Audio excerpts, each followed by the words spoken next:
గత ప్రభుత్వాన్ని నిందించడమే తప్ప ఎన్నికల్లో ఇచ్చిన హామీలపైన దాటవేత వైఖరిని ప్రదర్శించారు. కేసీఆర్ ప్రభుత్వం యొక్క ఘనతలను తమ ఘనతలుగా చెప్పుకునే ప్రయత్నం చేసి అభివృద్ధే జరగలేదు ఈ 10 ఏళ్లలో అని మాట్లాడినారు. అంటే వాళ్ళకే కాంట్రడిక్షన్. వాళ్ళు ఇచ్చిన ఎకనామిక్ సర్వే బుక్ లో కానీ వాళ్ళు ఇచ్చిన ఈరోజు బడ్జెట్ లో కానీ ఏముంది? ఈ దేశంలో తలసరి ఆదాయంలో తెలంగాణ ఆ గోవా సిక్కిం తప్పితే దేశంలో నంబర్ 1 స్థానంలో తెలంగాణ ఉంది. మేము అధికారం చేపట్టినాడు తెలంగాణ 13వ స్థానంలో ఉండే.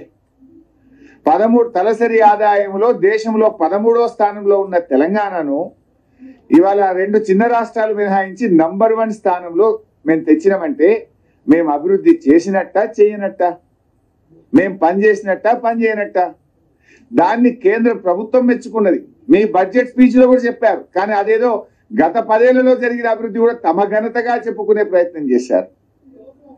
ఇకపోతే ఆ తలసరి ఆదాయం కూడా చూస్తే కేంద్ర ప్రభుత్వం అంటే జాతీయ తలసరి ఆదాయం కంటే తెలంగాణ రాష్ట్ర తలసరి ఆదాయం 1,64,063 రూపాయలు ఎక్కువ. ఈ రాష్ట్ర పౌరుడి యొక్క తలసరి ఆదాయం 3,47,299 రూపాయలు అయితే దేశ పౌరుడి యొక్క తలసరి ఆదాయం 1,83,236. అంటే దేశం కంటే 1,64,063 రూపాయలు తెలంగాణ పౌరుడి తలసరి ఆదాయం ఎక్కువ ఉందంటే 10 ఏళ్ల కేసీఆర్ పాలన, 10 ఏళ్ల బీఆర్ఎస్ పాలన ఫలితం అది. ఎందుకంటే మేము అధికారంలోకి వచ్చినాడు తెలంగాణ 13వ స్థానం బాస్. 13 నుంచి ప్రథమ స్థానానికి వచ్చిందంటే అది మా పరిపాలనకు గీటురాయి. ఇకపోతే స్థూల ఉత్పత్తి, ఒక రాష్ట్ర స్థూల ఉత్పత్తి ఆ రాష్ట్ర ప్రభుత్వ పనితీరును కూడా సూచిస్తుంది.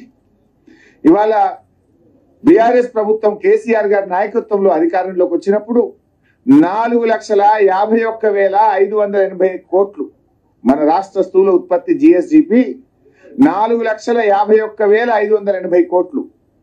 ఈసారి ఎంత మనది? 2023-24 వచ్చేసరికి 14,63,963 కోట్లు. మీ బడ్జెట్ బుక్ లోనే చెప్పారు. ఇప్పుడు మీరు 14,63,963 కోట్లకు జిఎస్డిపి పెరిగిందంటే 3 రెట్లు పెరిగిందంటే అది మా పనితీరుకు నిదర్శనం కాదా? గ్రోత్ రేట్ ఎంత? లాస్ట్ ఇయర్ తో చూస్తే 11.9% గ్రోత్ రేట్. అదే జాతీయ వృద్ధి రేట్ ఎంత? దేశం యొక్క జీడిపి గ్రోత్ రేట్ ఎంత? It is 9.1. దేశం కంటే దాదాపు 2% తెలంగాణ వృద్ధి రేటు ఎక్కువగా ఉందంటే అది మా పనితీరుకు నిదర్శనం. ఇవాళ ఇదొక్కటే కాదు, నీతి ఆయోగ్ ఒక రిపోర్ట్ ఇస్తుంది. ఇది ప్రతి 3 నెలలకు ఇచ్చే రిపోర్ట్ నీతి ఆయోగ్ పబ్లిష్ చేసే బుక్. ఇందులో కూడా ఎంత స్పష్టంగా చెప్పిందంటే Telangana is the 7th largest state in terms of GSDP and has clocked a CAGR of more than 11%. Since 2015-16, it is one of the fastest growing states in the country.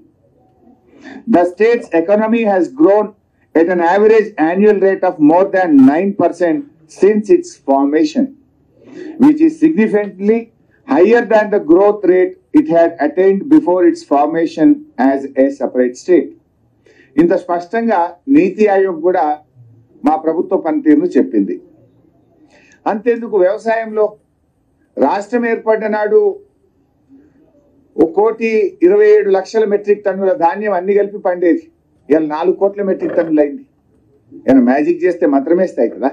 నీళ్ళు ఇస్తే, నాణ్యమైన current ఇస్తే, పెట్టుబడి సాయం చేస్తే, వ్యవసాయాన్ని ప్రోత్సహిస్తే, వ్యవసాయ పనిముట్లు ఇస్తే, డ్రిప్ ఇరిగేషన్ పరికరాలు ఇస్తే, మా పనితీరు వల్ల 1,27,00,000 మెట్రిక్ టన్నులు 4 కోట్ల మెట్రిక్ టన్నులు అయిందంటే మా ప్రభుత్వం పనిచేస్తే జరిగింది కదా. చివరికి ఆడికి పోయింది. వడ్లు కొనం మాకు గోడౌన్లలో జాగలేదని కేంద్ర ప్రభుత్వం చేతులు ఎత్తితే ఢిల్లీకి పోయి ధర్నా చేసేదాకా ఈ రాష్ట్ర వృద్ధి రేటు పెరిగింది కదా, వ్యవసాయ వృద్ధి రేటు పెరిగింది కదా. మేము దేశంలో ఒకప్పుడు Punjab use to be the number 1. Punjab ను తలదన్ని అతి ఎక్కువ వరి ధాన్యం పండించే రాష్ట్రంగా తెలంగాణ ఎదిగిందంటే అది కేసీఆర్ పాలన కాదా? పక్క పక్క రాష్ట్రాలు తమిళనాడు, కర్ణాటక మాకు తిండి గింజలు లేవు జర ఇస్తారా అని తెలంగాణను అడిగే స్థితికి కేసీఆర్ తెలంగాణను చేర్చిండు. కరువు కాటకాలకు నిలయంగా ఉన్న తెలంగాణ దక్షిణ భారతదేశానికి ధాన్యాగారంగా మార్చినమంటే అది మా ప్రభుత్వ పనితీరు కాదా? మీరు 10 ఏళ్ల పనే జరగలేదని చెప్తే అంటే ప్రజలు నవ్వుకోరా? పండిన పంట నిజం కాదా? ధాన్యం రాష్ట్ర ప్రభుత్వం కొన్నది నిజం కాదా? ఇది దాచేస్తే దాగే సత్యమా? మీరు బడ్జెట్ లో స్పీచ్లు చెప్పినంత మాత్రాన నిజాలు నిజాలు కాకుండా పోతాయా? నిజాలు అబద్ధాలుగా మారతాయా?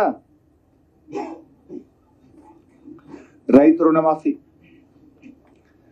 మీరు బడ్జెట్ లో చూడండి దయచేసి. రైతు రుణమాఫీ ఏమన్నారు? ఏకకాలంలో చేస్తామని దేవుడి మీద ఒట్లు పెట్టారు. 15th ఆగస్టు కల్లా చేస్తామన్నారు. నేను కూడా నిజంగానే చేస్తారు కదా, దేవుడి మీద ఒట్టు పెట్టింది కదా, మాట తప్పరని నమ్మాను. అంటే మనకు దేవుడి కంటే మన తెలుగు సమాజం ముఖ్యంగా మన భారతదేశంలో దేవుడిని బాగా నమ్ముతాం మనం.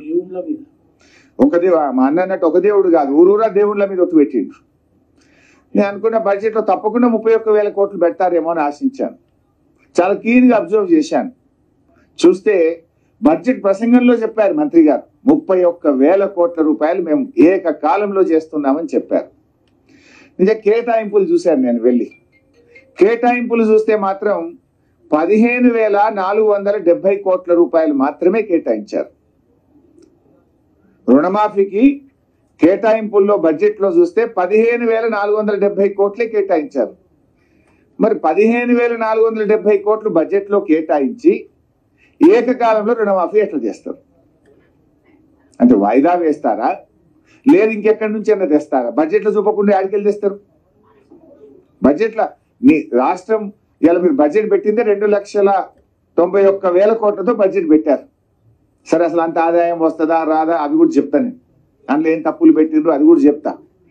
పెట్టింది 2,91,000 కోట్లలో రుణమాఫీ 31,000 కోట్లు చూపించాలన్నా వద్దా? చూపింది మాత్రం 15,470 కోట్లు. మరి ఇక్కడ కూడా అనుమానాలు వస్తున్నాయి. మరి రేపు అసెంబ్లీలో అడుగుతాం, దాన్ని ఎట్లా సాటిస్ఫై చేస్తారో చూద్దాం. రైతు బంధు స్థానంలో రైతు భరోసా అన్నారు. సరే దానికి ఇంకేదో విధి విధానాలు అంటున్నారు. మరి అది ఎప్పుడు చేస్తారు, ఎంత కోతలు పెడతారు? వీళ్ళు చూస్తుంటే కోతలు పెట్టడానికి ఇదంతా ఒక నాటకాలు ఆడుతున్నారు. సరే దాని మీద కూడా రేపు తప్పకుండా అసెంబ్లీలో గట్టిగా అడిగి అర్హులైన రైతులకు అందరికీ వచ్చేటట్టుగా బీఆర్ఎస్ పార్టీ ప్రయత్నం చేస్తుంది. మైనార్టీలకు 4,000 కోట్లు బడ్జెట్ లో పెడతామన్నారు. వాళ్ళ మేనిఫెస్టోలో చెప్పారు. కానీ ఈరోజు బడ్జెట్ లో చూస్తే 3,000 కోట్లే పెట్టినారు. ముస్లిం మైనార్టీలకు ఓ మంత్రి లేడు, ఓ ఎమ్మెల్యే లేడు, ఓ ఎమ్మెల్సీ లేడు. కనీసం బడ్జెట్ కూడా చెప్పిన కాడికి 4,000 ఇవ్వకుండా 1,000 కోత పెట్టిండ్రు. మైనార్టీలకు కూడా అన్యాయం చేసిండ్రు. గ్యారంటీలు గాడి తప్పినాయి, డిక్లరేషన్లన్నీ డీలా పడ్డాయి. రాహుల్ గాంధీ, ప్రియాంక గాంధీ గారు ఇచ్చిన హామీలన్నీ కూడా ఇవాళ నీటి మూటలైపోయినాయి. బీసీలకు ఏం చెప్పిండ్రు? 5 ఏళ్లలో 1,00,000 కోట్లు ఖర్చు పెట్టమని బీసీ డిక్లరేషన్ లో చెప్పిండ్రు, మేనిఫెస్టోలో చెప్పిండ్రు. కానీ బీసీలకు బడ్జెట్ లో పెట్టింది 9,000 కోట్లే. అంటే 11,000 తక్కువ పెట్టినట్టే కదా. 5 ఏళ్లలో 1,00,000 అంటే సంవత్సరానికి 20,000 రావాలి. కానీ పెట్టింది 9,000. అంటే బీసీల బడ్జెట్ లో 11,000 కోత పడ్డది. ఇక బడ్జెట్ స్పీచ్ లో చెప్తున్నారు ఆయన, విద్యుత్ కోతలు లేకుండా వేసవి కాలంలో కరెంట్ ఇచ్చారట. ఇచ్చిందా లేదా జర్నలిస్ట్ గా మీకే తెలుసు.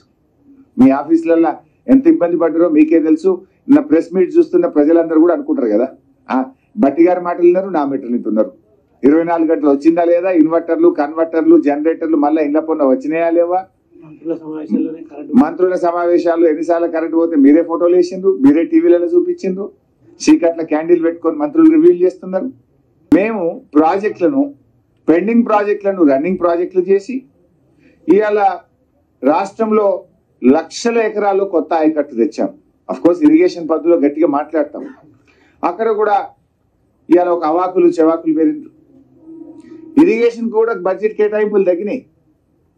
పోయినసారి మేము 26,885 కోట్లు పెడితే ఈ ప్రభుత్వం మంత్రి గారు తన ప్రసంగంలో చెప్పారు 22,301 కోటి ఏదో పెట్టినట్టుగా చెప్పారు.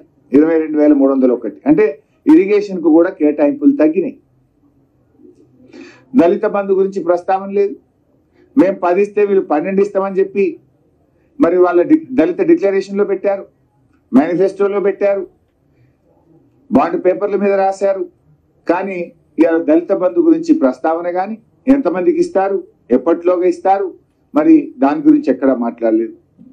గిరిజన బంధు ఊసే లేదు, గిరిజన బంధు గురించి ఎక్కడ కూడా ప్రస్తావన అసలే లేదు. ఇవన్నీ ఒక రకంగా ఇట్లా ఉన్నాయి. ఇకపోతే కళ్యాణ లక్ష్మి, తులం బంగారం ఇవన్నీ లోపల చెప్పుదామన్నా. ఇలా కొంచెం ఇలా ఓన్లీ కొన్ని పాయింట్స్ వరకే చెప్దాం. ఇకపోతే ఆసరా పెన్షన్లో ఇందాక నేను చెప్పిన 7,437 కోట్లు పోయినసారి పెడితే ఈసారి 7,376 కోట్లు పెట్టింది. అంటే కొంచెం తక్కువ చేసారు బడ్జెట్ ఎస్టిమేట్. 7,437 లాస్ట్ టైం ఉంటే ఈసారి 7,376, అంటే పోయినసారి కంటే తగ్గింది. అంటే ఇప్పుడు ఈ ఏడాది కొత్త పింఛన్ ఇయ్యరు, భర్త చనిపోయినా పింఛన్ ఇయ్యరు, ఇంటికి 2 ఇయ్యరు, 4,000 ఇయ్యరు, అన్ని ఉత్తాయి అన్నట్టు కదా. ఇంకేమైనా కమ్మి పెట్టుడే తప్ప ఇచ్చులేదు. ఇక పోయినసారి 7,437 ఉంటే ఈసారి 7,376 చేసిండు. అఫ్కోర్స్ ఎస్సీ కాంపోనెంట్ వేరే ఉంటుంది, అది ఇది కలిపినా పోయినసారి కంటే తక్కువనే ఉండదు. అంటే కొత్త పెన్షన్లకు మంగళం పాడిండ్రు, 4,000 ఇస్తామని చెప్పి మోసం చేసిండ్రు. ఇకపోతే ప్రభుత్వ ఉద్యోగులు బడ్జెట్లో ఉద్యోగుల కేటాయింపులు ఏం పెరగలే. పెన్షన్లు జీతాల విషయంలో 3 పాయింట్స్ ఉన్నాయి, ఇక్కడ 4 పాయింట్స్. నార్మల్గానే ఎంప్లాయీస్ కు 5 to 10% పెరుగుతుంది. ఈ ప్రభుత్వం 5 DL బాకీ పడ్డది, 5 DL బాకీ పడ్డది. ఈ 5 DL ఇస్తే కనీసం 8,000 కోట్లు అదనంగా కావాలి, 8 నుంచి 10,000 కోట్లు అదనంగా కావాలి. దానికి ప్రొవిజన్ లేదు. పిఆర్సీ పెండింగ్ ఉంది కదా, ఆల్రెడీ మొన్ననే చేసేది ఉండే, ఎక్స్టెండ్ చేసిండ్రు, మీరు అక్టోబర్కు ఎక్స్టెండ్ చేసిండ్రు. అక్టోబర్లో పిఆర్సీ నివేదిక వస్తే ఎంత లేదన్నో 25-30% పెంచాలి కదా. మీరంతా కేసీఆర్ లెక్క ఎట్లా పెంచారు? మీరు కేసీఆర్ గారు 73% పెంచారు, 2 పిఆర్సీల్లో 73% పెంచారు. ఎంత లేదని 30% అనే పెంచాలి కదా. తక్కువ. మరి కేసీఆర్ కంటే ఎక్కువ వేస్తే ఇంకా మంచిది, వి వెల్కమ్, పెంచాలనే కోరుకుంటాం. మరి ఆ పిఆర్సీ ప్రస్తావన కానీ దాని కేటాయింపులు బడ్జెట్లో లేవు. మూడవది 2 లక్షల ఉద్యోగాలు మొదటి సంవత్సరమే ఇస్తామన్నారు కదా, మరి దానికి కొత్త ఉద్యోగులు వస్తే వాళ్ళ జీతాలకు తగ్గ బడ్జెట్ పెంచాలన్నా వద్దా? దీన్ని బట్టి ఏమర్థమవుతుంది? 5 DL గురించి ప్రస్తావన లేదంటే ఇచ్చేటట్లేరు, ఎగబెట్టేట్టున్నారు. పిఆర్సీ కోసం పెరిగే దానికి అనుగుణంగా నిధుల కేటాయింపు పెరగలేదు అంటే పిఆర్సీని కోల్డ్ స్టోరేజ్లో పెడతారా అని అనుమానం కలుగుతున్నది.